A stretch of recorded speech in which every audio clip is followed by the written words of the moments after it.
Fine face. Good face. Fine face. Good face.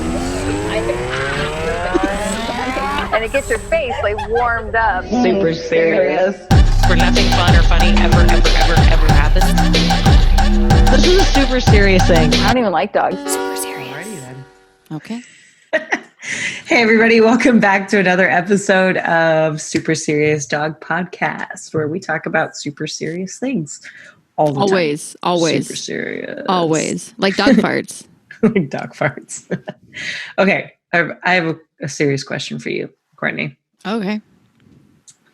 If Reddy could text, what would his most used emoji be? Fire. It's just fire. At Just all the fire. times. Just like fire all the time. I think. That's hilarious. I think B-Towns would probably be ball and squirrel. Ball Nice. and squirrel. And maybe Nice. some fire too. I think it depends on his mood. I think maybe all three of those mushed together just at all times. Like, hey, you want to hang out tonight? Fireball, squirrel. That sounds about right. That sounds like B-Town. Yeah. And that definitely sounds like Reddy. It's hilarious. Yeah. I really Hey. like that question a lot if you can't tell.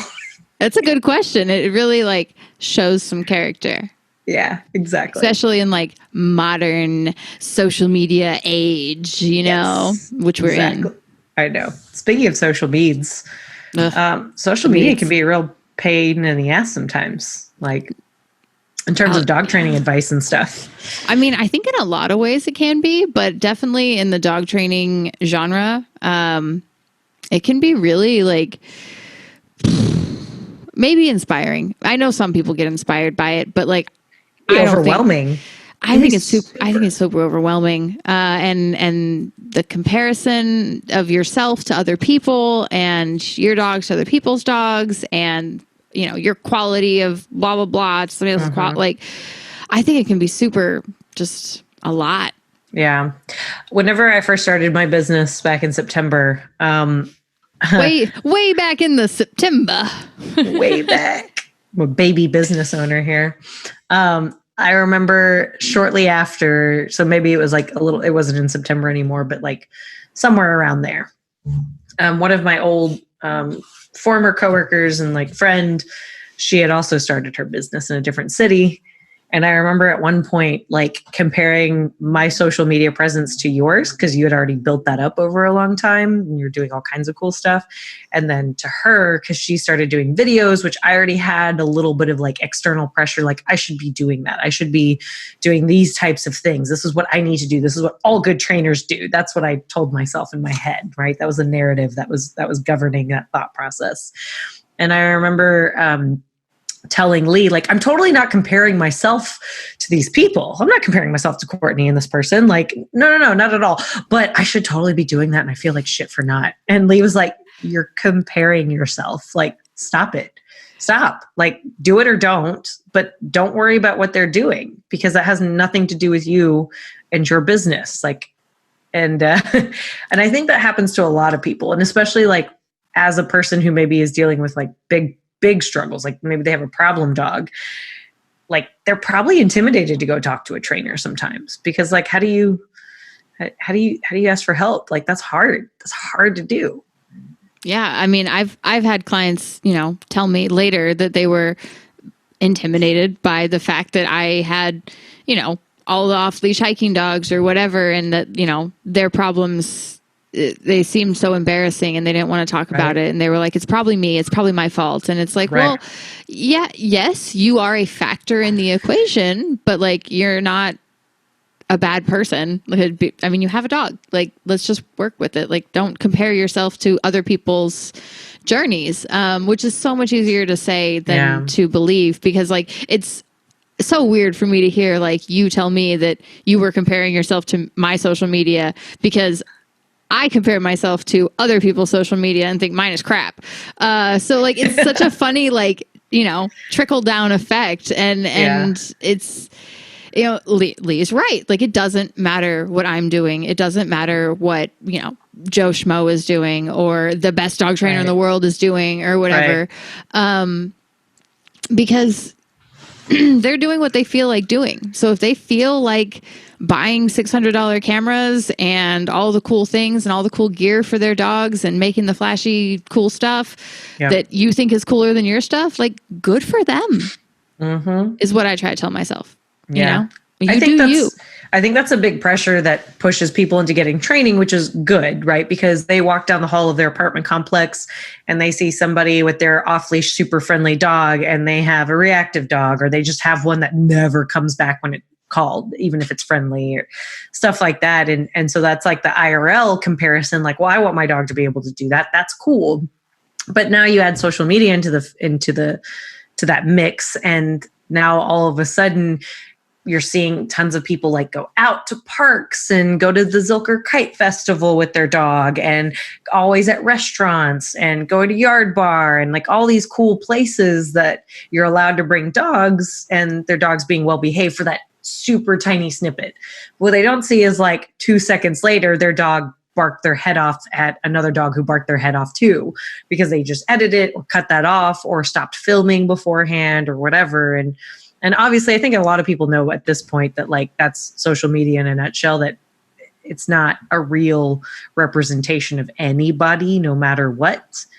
But it's human nature to just inherently accept that as like fact, right? Of like, well, that's the way it is. That's the way everybody else is. I suck. You know? Right. And I mean, a lot of it is what we project from our own issues and perspective, you know. And like one thing you don't look at also, or you don't realize you're looking at, is a small period in someone's life. So maybe you follow an account and they've been an account for 2 years, you know, and they have so much going on, and they have so many followers, and they have the best content, and you follow them for another 2 years. So that's 4 years out of someone's life. That person is probably an adult. So they probably had a whole life before that account started, and will have a whole life after that account. Right. And, you know, so if they're one of these trainers who are doing all of the things, you don't know if that trainer is going to burn out eventually, and then their account just disappears. Right. And it's like, wow, stuff looked really good for a little while, but where'd they go? Right. You know, and it's things like that. It's like, you don't see the messy underneath or the messy middle parts, you know? Yeah. And I have seen more of a presence of, at least in some of the trainers I follow, that do show the messy middle parts of training and stuff like that. Like they show the dog getting it wrong. They show them correcting. They show stuff like that. Just, I mean, kind of the same reason, you know, we talk about sometimes on here, is just to show that like it happens. It's part of it. It doesn't all look pretty. It's not all perfect, you know? I think people are less and less interested too in like that perfect final product, because they don't care. That doesn't help them seeing a dog do something awesome. And that's always been true of like when we've done videos for board and train clients that like aren't with us, right? We send the owner like, A, it's proof of life and like, look, your dog's alive and doing well and all that kind of stuff. But B, it's also usually teaching tool, because then that person can reference back. And especially if it's a problem that, you know, the dog's going to repeat, you want to show that messiness and how you recover so they can learn how to recover. And I definitely am seeing more and more trainers do like live stuff, for instance, where you see it all. It's all there, and now it's set in stone. Yeah, you see the dog trainer fumble the treats just like everybody else does sometimes. Like it happens. Or mess up the timing of like when a treat or a correction should have happened, but they were too slow or too fast or whatever. And now they've created this other problem. Yeah, for sure. But I mean, personally, I have to say that showing that kind of stuff and like doing the lives and stuff like that is, it feels very vulnerable. Because a lot of people out there on social media are just on there to critique.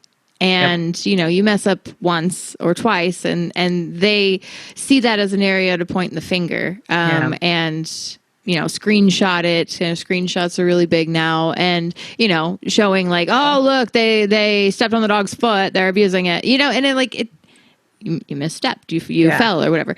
I'm not talking about anything specific, but like, you know. Right. So I know personally I have a hard time showing a lot of the messy stuff, because it is very vulnerable to put that out as part of your image. But at the Right. same time, I mean, that's why I wanted to do why I wanted to do the podcast, so I could talk about it and talk about Right. the fact that there is a messy middle and there is stuff you don't see. Yeah. But I don't like to show it off. That's probably the truth of it. I don't like to show that I'm not great at everything. That you suck at some things sometimes. Yeah, like I don't want people to watch me suck at stuff. Yeah. No, I don't think anybody does. Exactly. So like I've- that makes it hard to put it out there Yeah. too. I've had clients that, like, let's say it's a family or like it's a, spouse type sort of situation or something like that. And there's so many times where like one of them is like, no, I'll do it at home. And like, sometimes like you got to know when to push that person, when not to, because more often than not, push that person and say, no, you need to practice right here, right now. I promise I'm not criticizing you. I'm here to help. And I'm going to help you do things awesome. But there's definitely been a couple of times where I'm like, I'm not touching that, because you could tell like that person is not in the best spot. And like, the other person's home with the dog 99% of the time anyways, like, so it's not as valuable for them, and they're not going to be in a good place. But I feel like when you post stuff online, like there's so many forums out there, and like trainers always say like, oh, the fur mommies, right? Those are the bad ones, or the ones giving all the advice of like, don't forget your essential oils and that kind of stuff. But it's not just them. It's everybody. Everybody gives shitty advice all the time. And more often than not, it's not that it's bad advice inherently, because like it's just may not be applicable, and they don't have the breadth of understanding of working with tons and tons of dogs. Like all they've worked with is their own dogs, and maybe they volunteer at a shelter. So maybe they do, have a little bit more hands-on experience, but most of those people have experience with their own dogs, and that's it. And you can't say that this is gospel. And that's what ends up happening is they say, this is the one way, this is the best way, this is the way, but it's honestly just a way. It's just a technique. It's just a method. It's not end all be all. And I try to explain that to people all the time when they like, they'll go, I'll tell them what to do. And they go to those forums and they're like, now I'm confused, Misha, help. And I'm like, yeah, you confuse yourself. And I'll tell them straight up, most of that information isn't bad. But if you're sitting there putting too much information into your brain, you're going to get overwhelmed and you're not going to stick with anything, because nothing's going to help. And on top of that, you're already paying a trainer. Like, Right. why are you looking at that shit? Like, I think it's called analysis paralysis. yes. If you try and take in too much information from too many different sources, you're going to get conflicting opinions, and you're not going to know what to do. Right. So yeah, if you're a client that's wanting help, or a young trainer or whatever that's looking for help, online is not the place to get it, unless you pick one person and you say, I'm going to try getting advice from this one person because I think they're reputable and I want their advice specifically for, X, Y, and Z reasons. And then you take their advice and you do it. Whether that's someone you hire or, a trainer that you admire that you reach out to online. But yeah, the random pet owners that have one dog, or that read one book, or that watched one video or whatever, they're just giving generic advice that probably did, like you're saying, work for the dog that they had in front of them. And that's the thing, is it might work for that person asking for advice too, right? And there's nothing wrong with doing your research. In fact, like more often than not, like, yeah, I'm glad you looked that stuff up. Let's talk about all of it, because I can kind of guide and say here's the time and place for that. Here's why that wouldn't work in this situation, or hey, that's a great idea. Let's try it. If let's give it a shot. Resonates with you, let's do it and see how your dog responds, because that's effectively all a trainer is. It's just all that information congregated into one human who still has more to learn. Don't get me wrong.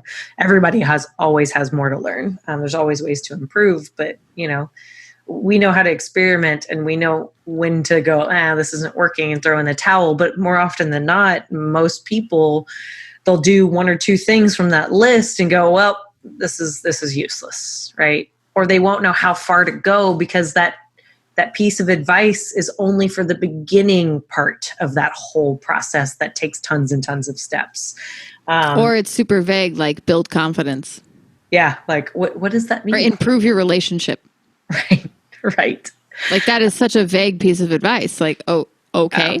Yeah. We need to have more long conversations. Like, that's so hard to know how to just do. So that super general advice or the vague stuff or yeah. Yeah.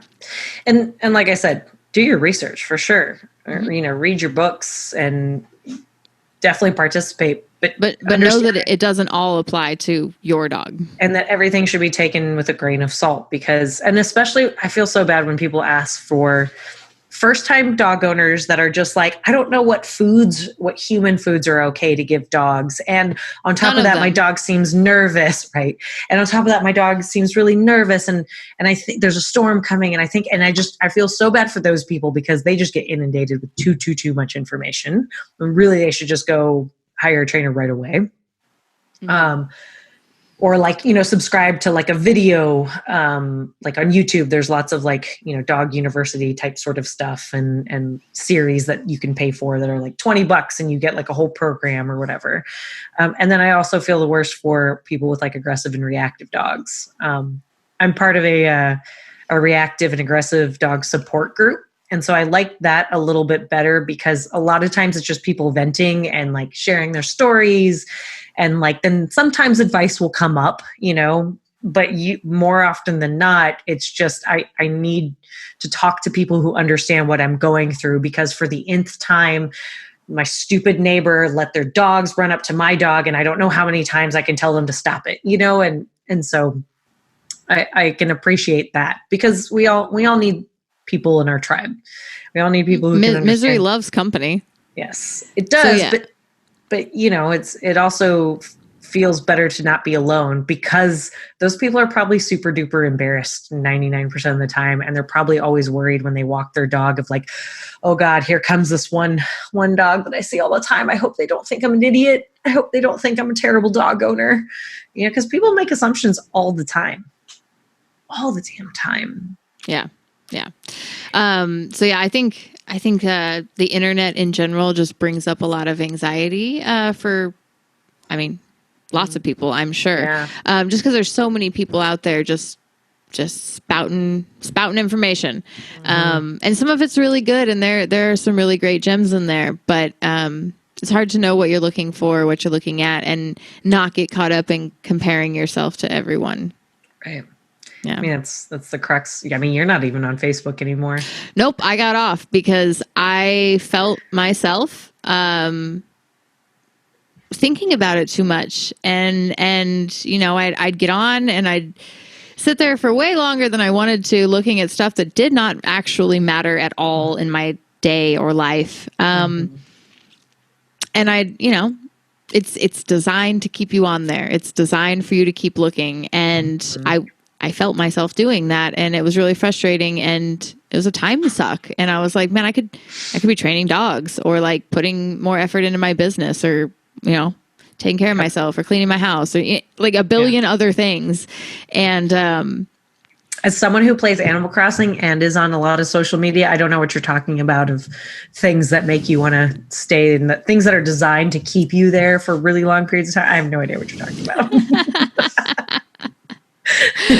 Exactly. So like I've done this before, and I deactivated it because I do not have the self-control to not check it. I would love to paint myself this little fantasy where I'm just like, I just won't log on. And I actually did set a pretty firm boundary. I did not download it onto my phone, Facebook, when I had it. Right. And I would not log on my phone, because I could through Safari, but like I wasn't going to do it. I did not do it. And I would only get on my computer. And then I started just sitting at my computer and being on Facebook. And I was like, this isn't what I wanted either. So I just got off and, it's not there. And it's really weird. Like the first day, I forgot what else a computer could do. I'm on it and I like check my email. And then you're like, what now? Yeah. What? Then I got on my phone, I checked my Instagram and I'm like, okay, get off that. Check my email again. Yeah. and scroll through the Nextdoor app some, and then maybe check my email again, and then I had to laugh at myself and be like, oh, that's a good thing. Like, your system is working. You can't check your Facebook. Go do something. And then I went and I did something, and I felt better about myself. So, yeah, I guess if someone was asking advice, I would say you don't need it. I know it's kind of pushed. It's kind of like part of the culture is that you need it. You need it for your business. Yep. You don't need it, right? No. You can have it, and it could be beneficial if you put effort into it appropriately. I feel like if you don't put effort into it appropriately, like especially for the business side of things, like it looks worse than if you just didn't have it. Yeah. And never post stuff. That's how I felt about my, business Facebook. It would post from my Instagram, but I never got on because I didn't want to be on my personal one. And I didn't respond to messages quickly. And like, it made me look worse. And like, I had reviews on there, but so what? So what? Most of my business comes through word of mouth anyway. And so like, I don't need reviews to get my business. They help. They're great. If you want to leave one, go for it. But like, you know what I mean? Like we kind of as a culture or in this time, like we say that we need Facebook for our business, but we don't. And I probably don't need an Instagram either, but honestly, I enjoy it. And that's why I do it, because I like posting cute dog pics. And if I catch myself comparing myself to someone too much and being hard on myself about it, I unfollow that person. Yeah. And I may like some accounts are pretty big and they post often and I really do enjoy their stuff, but I do start comparing myself to them and like think about it when it's hard not on the app. And so I unfollow them for like a couple months and then I get bored and check back in. I think that's also one of the good and bad things of like group class type situations as well, because like other clients, when they're there, like will compare themselves to each other, right? Mm-hmm. Like, oh, that person's totally off leash with their dogs. Like, I want to try that. And then they try it and it's a disaster, right? But I've definitely had a lot of clients also tell me in the past when I did do group classes that like they don't feel comfortable coming because the first one they came to, their dog was the worst one. And like, there's only so much preparation you can do for somebody. Cause I tell people that all the time, like your dog's going to suck and it's going to be crazy, but don't worry. Everybody started like that. Right. Mm-hmm. And so trying not to single people out, but there's tons of people who just like went to a few group classes and like just couldn't because their anxiety couldn't take it. And that sucks, but it's entirely because of that comparison, because they're concerned. But another thing I wanted to actually talk about that I thought of while you were telling your story is that about your deactivation stuff is like the flip side of those people giving advice, right? So there's people seeking advice and we talked about that, but we're not saying that the people giving the advice are bad either, right? Even if they're like, super militant, like never do this or always do that, right? All those people are just trying to help, right? And they want to help and they learn something and they want to share it. And now they have a platform where they can do that. But like, they don't understand the weight of it sometimes. But I also understand like, you don't know everything until something goes wrong, until you've given a piece of advice and seen the downside of it. Like, oh yeah, just spank your dog. Obviously nobody ever says that anymore, but like, yeah, just spank your dog. Like just push your dog off the couch. Push your dog off the couch is a better example. Yes. And then that dog turns and bites that person. Yeah. Because that was not the appropriate move for that dog. No, that dog and that person had way bigger issues that had more to do with more. Sorry, words are hard. Words are hard. Good thing this is a super serious podcast. Anyway, what I'm saying is that person with the dog that you told to push off the couch may have bigger issues that they haven't gotten to yet. And that's why I can't give free advice, because I just want to help so much that I'd be like, but I have so many questions before I can give help, because you have to know the whole dog and the whole situation. And I know wanting to be helpful is a very strong need, and for some people like me, but that's not always the best place to do it when you don't know the Right. whole situation, because you could get someone really hurt. Yep. And a lot of times that shakes that person's confidence too. And I'm sure there's been plenty of times where they've gotten enough advice from the internet to where by the time they finally get to a dog trainer, it's a little too late. And honestly, they've already given up and they don't even realize it. And so they're not trying the things because they tried other stuff before and it failed or ended in disaster or just didn't work at all. And now they're just like, well, why bother? And that can be really frustrating for a trainer. And of course, it's our jobs to find out how to motivate people. But sometimes it ends in that dog being either put down or given back to a shelter or whatever. And it That really sucks. It really sucks. Yeah. I'm sure we'll do a whole episode on that at some point as well. But It'll be a super depressing episode. It'll be great. we'll Come find check it some out. we'll find some silver linings. Yeah, if you want to be depressed. If you just, sometimes you're just sad and you just need to listen to sad songs. Maybe it'll be cathartic for some people when we talk about that.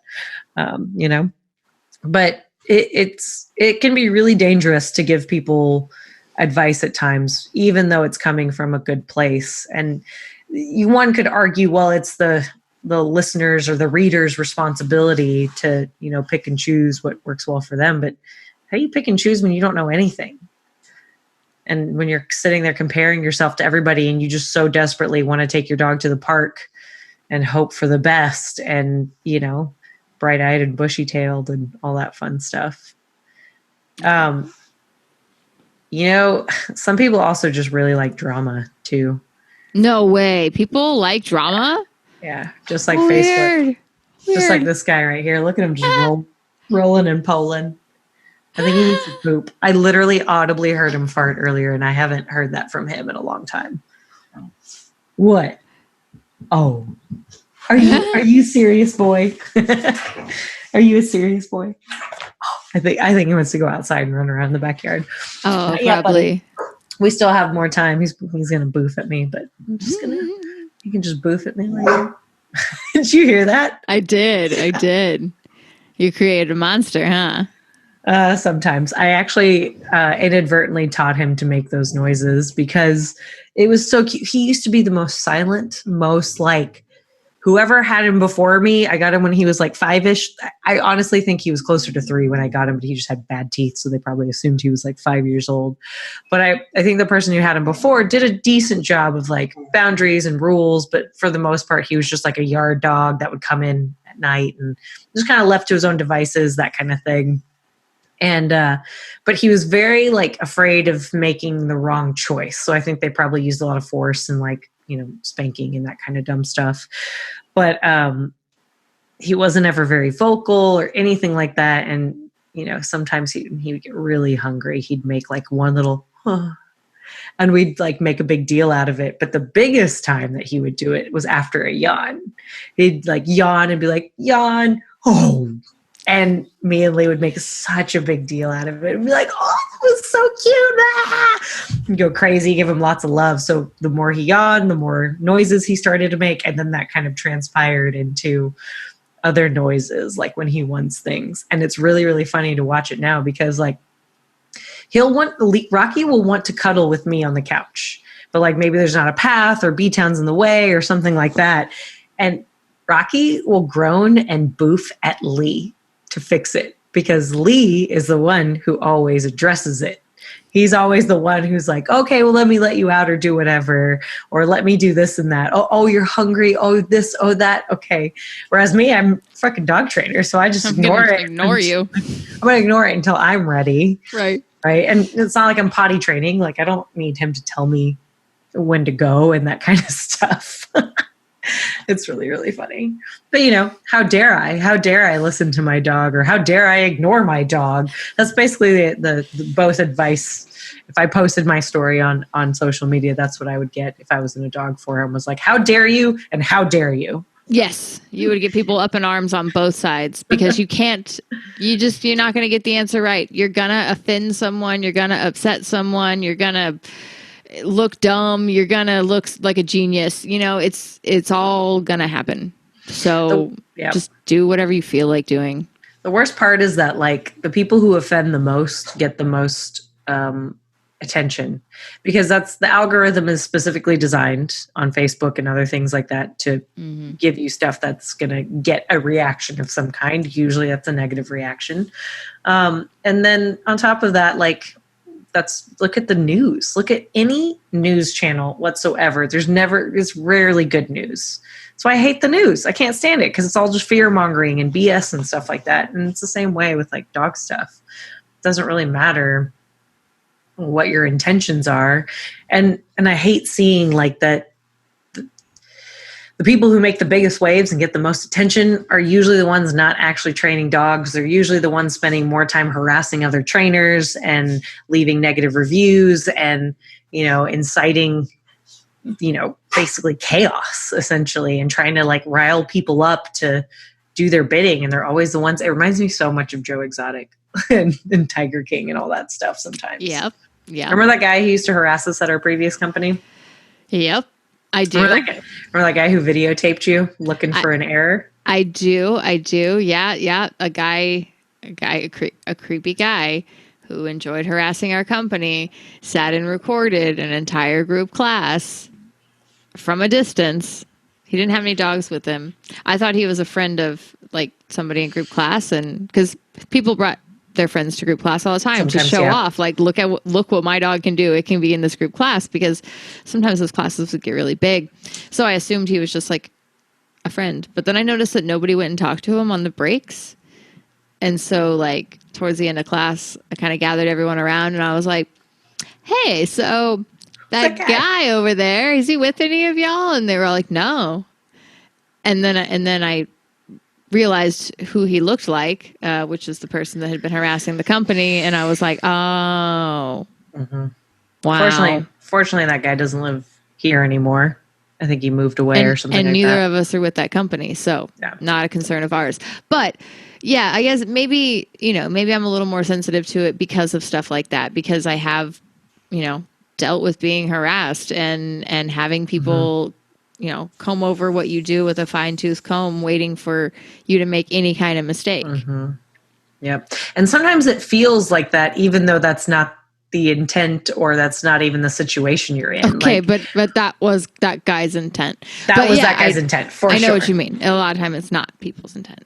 Right. Exactly. And I think it's one of those things, like, it's not inherently bad to compare yourself, because how else do you get better? Like, if you lived in a cave by yourself and you had dogs and you didn't know any better, like, you would only work on the things that annoyed you or that were useful to you or whatever, or, and so there would be no progress necessarily unless you just had that inherent drive or a very specific need that you needed to fill. So I don't think it's bad. Like, personally, I'm a fan of friendly competition. I know you mentioned you're like, okay, whatever, I'll just do, you win, everybody wins, leave me alone. Whereas like me, I like friendly competition. It kind of is, it gives me some motivation that I wouldn't necessarily otherwise have, because it's fun for me. Right. So setting goals is a different thing, right? Looking like, hey, I like the quality of their content. I wonder what kind of camera they used. Maybe I'll save up for it, because that's the kind of quality of content I really want to do. Right. That is a healthy way to look at it. But looking at it in a way that where you put yourself down, not healthy. Yeah. Or you start looking at things that are like way ahead of where you're at, type of thing, right? Like you have an aggressive dog and you're already like thinking of like, man, I wish my dog could be 100% off leash. And you're, that's baby steps, right? Focus on the task at hand, focus on the immediate steps that you need to work towards that goal. Sure. But like, think about it and put yourself in your dog's shoes. They're not comparing themselves to others or doing any of that kind of stuff. They just want to hang out with you and live their life. And sniff stuff and pee on stuff. Exactly. I try to be more like dogs all the time and just like hang out, live my life. Start peeing on things. Pee on things. That's a really great, super serious note to end on, I think. Absolutely. Pee on stuff. Yeah. Is that the title? Like, sometimes you just got to pee on stuff.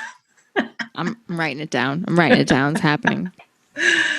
Well, thank you guys so much for tuning in. We really appreciate your support and all that fun stuff. I hope this has been a fun episode for y'all. Don't forget, you can check out our Patreon. There's lots more stuff on there, and you get early release for episodes and all those fun things. So you can go to patreon.com/ I was about to say my company's name.